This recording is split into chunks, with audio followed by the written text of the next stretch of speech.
Hi guys, good day sa inyong lahat. Ito nga pala ang Arabic pod at ang tawag nila dito ay Bukhari rice with lamb. Ayan, tipid na sa kutsara, tipid pa sa platong huhugasan. Isang malaking plato lang yan mga guys at pwede nang kumain ang 6 na tao hanggang 7 tao. Ayan, at ito namang ipapakita ko sa inyo ngayon ay ang tinatawag na ubos tamis. Ayan, minikos-mikos na ni Kuya. Panoorin nyo kung paano niluluto ito mga guys. Ayan, pinasok na ni Kuya sa pugon.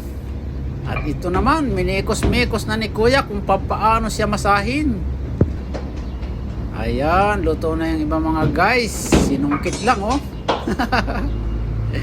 Ayun lang. Please subscribe, like and share. Thanks for watching.